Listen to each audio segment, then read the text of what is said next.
Cá, Apocalipse é uma palavra grega que significa revelação. Revelação. Então é algo obscuro que é revelado, que é trazido à luz.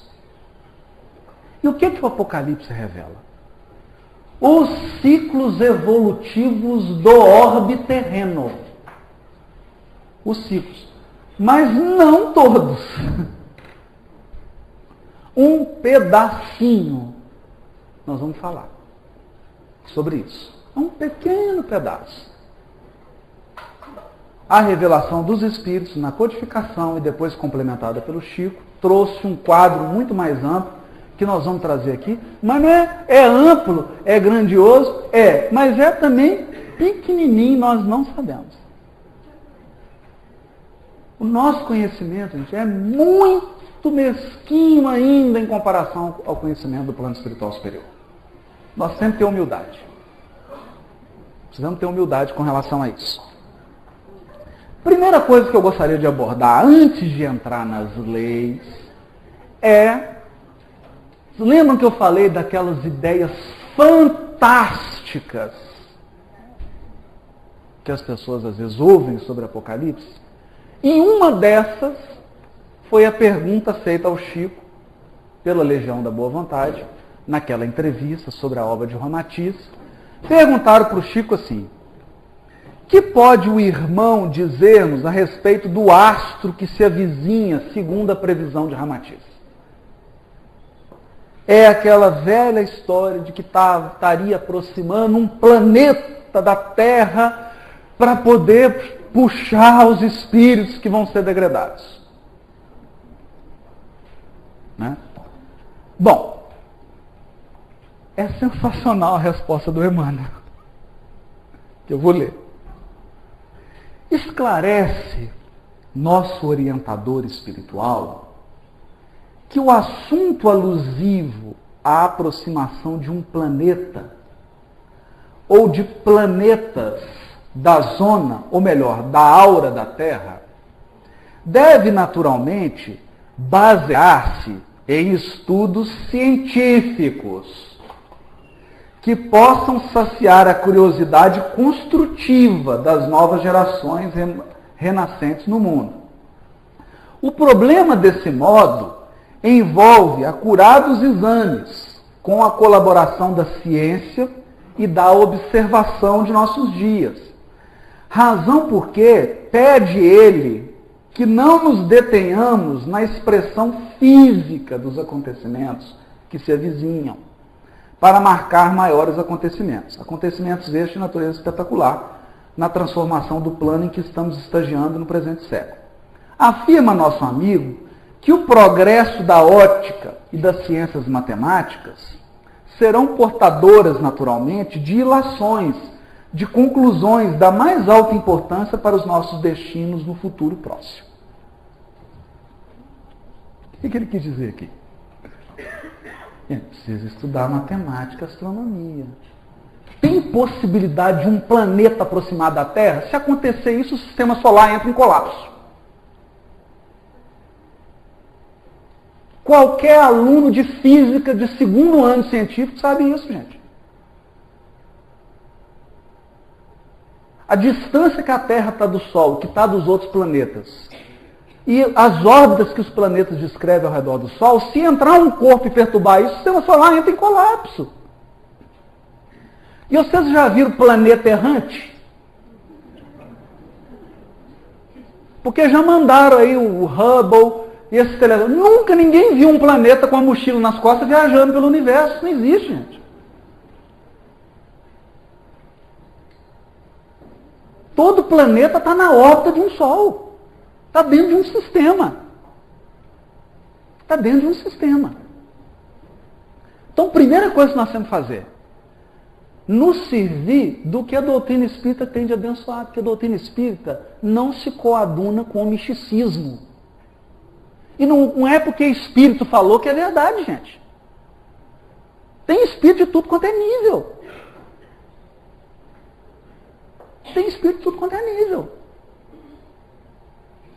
Entende? Não é porque você desencarna que você aprende a falar francês. Não é? Não é porque você desencarna que você vira doutor em astronomia. Então temos que tomar cuidado com isso. O negócio é mais profundo. Os melhores vídeos sobre a transição fui eu que fiz, reunindo trechos de vários videntes, de vários documentários da TV a cabo, juntando com o que Chico falou. O link está abaixo, dê uma olhada. Inclusive fala sobre o planeta Chupão.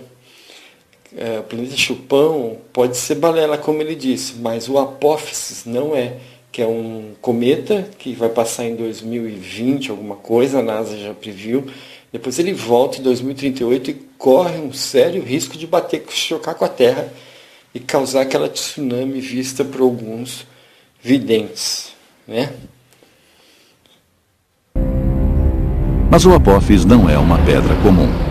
A NASA calcula que a energia liberada por um impacto contra o Apophis equivaleria a cerca de 880 megatoneladas de dinamite, ou seja, 65.500 vezes mais energia do que a bomba nuclear de Hiroshima. Para se ter uma ideia, a cratera do meteoro do Arizona foi formada por um objeto que liberou entre 10 e 20 megatoneladas. O risco varia dependendo do tamanho do objeto. O impacto de um objeto deste tamanho é algo que deve ser temido, porque ele tem potencial para destruir uma cidade inteira.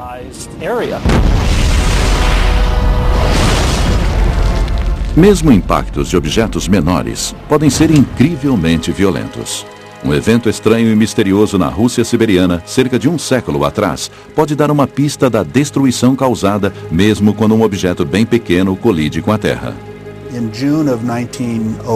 Em junho de 1908, numa parte bem remota da Sibéria, houve uma grande explosão no céu.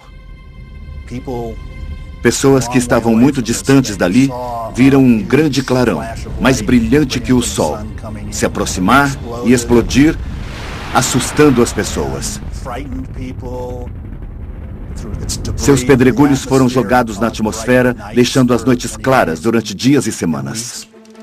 A Revolução Russa interveio antes que qualquer cientista pudesse chegar até o local do impacto às margens do rio Tunguska.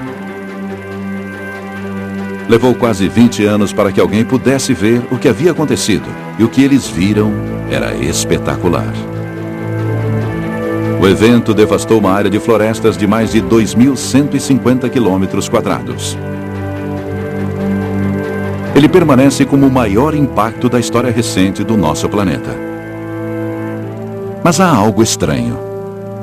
Não há nenhuma cratera no local. O que acontece é um conjunto muito complexo de coisas em apenas 2 segundos, quando o objeto sai do espaço cósmico e entra na parte densa da atmosfera.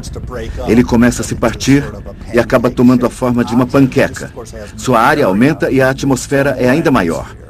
Isso gera uma onda de choque e toda a atmosfera acima e abaixo do objeto é violentamente perturbada. O atrito entre o objeto e a atmosfera é tão grande que ele cria um material superaquecido como o plasma, que pode passar dias e semanas brilhando no céu. Os cientistas desconfiavam e a simulação em computador confirmou que a compressão da onda de choque na atmosfera é tão forte que um objeto relativamente pequeno, que se quebra antes de chegar ao solo, consegue causar grandes danos. É possível que o objeto que caiu em Tunguska não seja tão grande quanto pensávamos. Talvez ele tivesse apenas 30 ou 40 metros de diâmetro. E se um objeto tão pequeno pode causar tantos estragos, o fato de a Terra ser atingida com maior frequência por objetos pequenos significa que ela é mais perigosa do que nós pensávamos.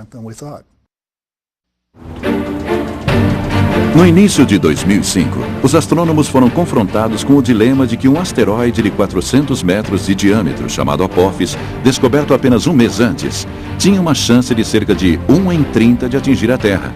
Mas registros antigos de um objeto estranho, descoberto poucos meses antes do Apophis ser identificado, apareceram nos dados coletados pelo Minor Planet Center.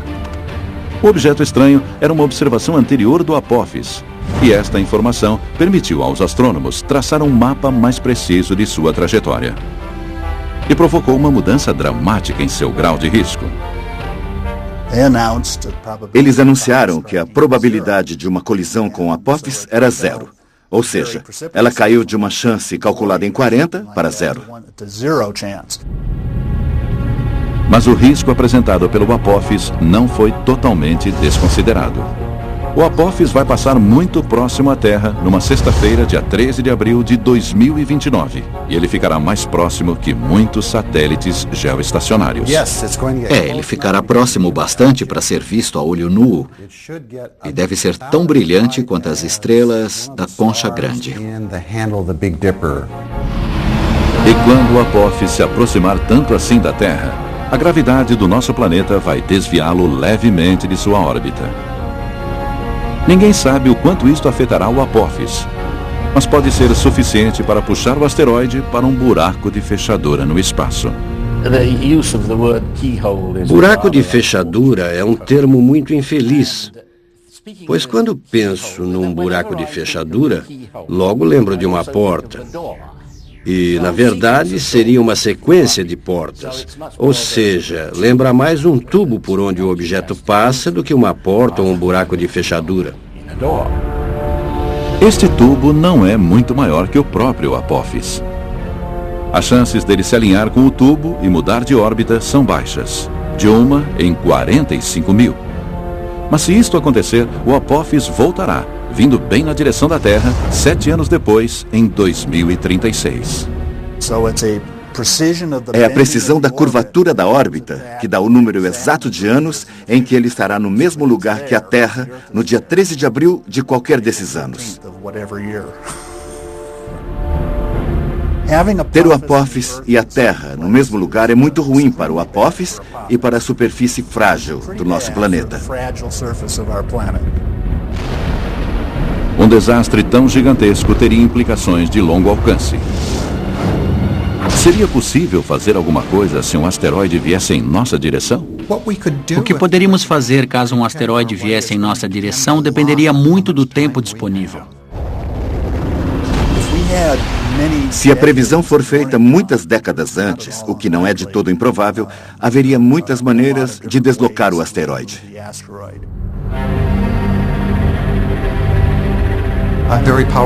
Um foguete, talvez um propulsor de íons, poderia tirá-lo do caminho. Ou se houver menos tempo. Muita gente fala que um explosivo nuclear talvez não seja capaz de atingir a rocha. Mas se você conseguir fazer uma explosão nuclear distante, uma pequena explosão já poderia ser suficiente para desviar a trajetória de modo que ele sequer...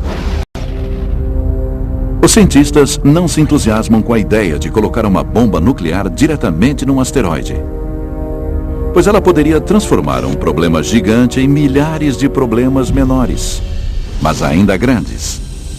Mas há outras opções. Outro exemplo é um espelho que concentre a luz do Sol em sua superfície, derretendo a rocha, o que liberaria partículas e empurraria o asteroide em outra direção.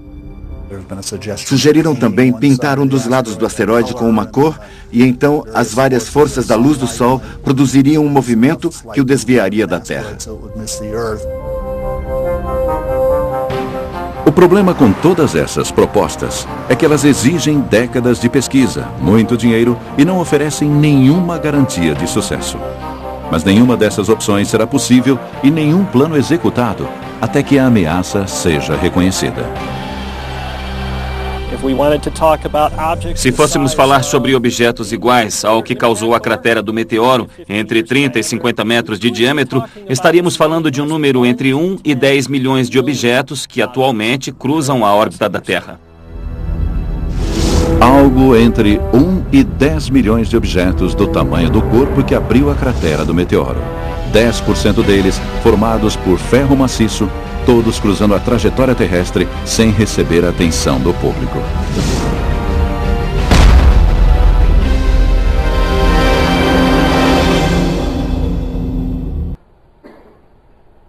É mais profundo. Que história é essa? Que história é essa? Onde nós vamos encontrar informação? Não é na cabeça do Haroldo, não é na cabeça de espírito que veio falar. Vamos lá na codificação?